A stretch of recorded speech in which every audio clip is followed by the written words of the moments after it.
L'uomo che spezzava le croci. Un racconto di Maurizio Narcisi.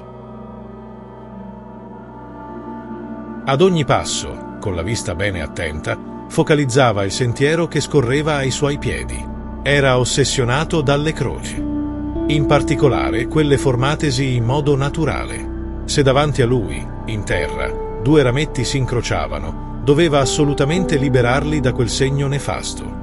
In esso scorgeva una disgrazia da esorcizzare tramite la separazione. Un calcio e il gioco era fatto. Una volta aveva lasciato perdere, ma poi, dopo un bel po', era tornato indietro, sciogliendo quella sorta di maledizione che, insinuandosi nel suo pensiero, come un suggeritore malevolo, non gli aveva dato pace per tutto il tempo. Quella sua mania, osservata dal solito chiacchierone assai poco propenso a farsi i fatti propri, era diventata la barzelletta del paese, ma c'era anche chi la prendeva come un qualcosa di magico ed oscuro, e quindi per nulla da riderne. Il buon parroco, un giorno, l'aveva condotto in disparte, con l'idea di confessarlo dai sicuri peccati che la sua anima conteneva. La cosa non andò a buon fine, poiché il prete fu mandato letteralmente al diavolo.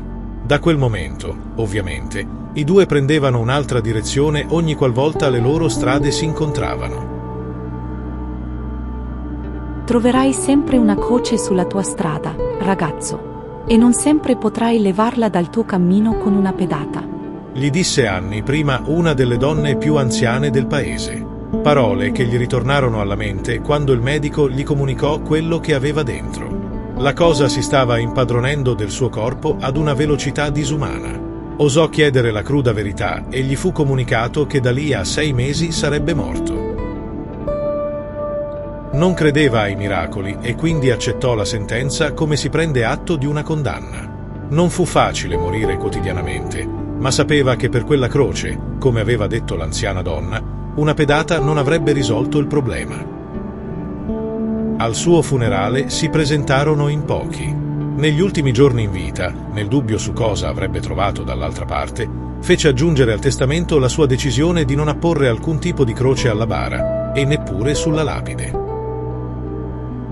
Per un po', in paese, si discusse dell'uomo che spezzava le croci sul suo cammino. Poi, alla prima nevicata invernale, quasi tutti si dimenticarono di lui.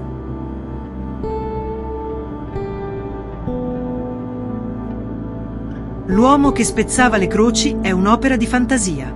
Nomi, personaggi, luoghi ed eventi sono frutto dell'immaginazione dell'autore o vengono usati in maniera fittizia.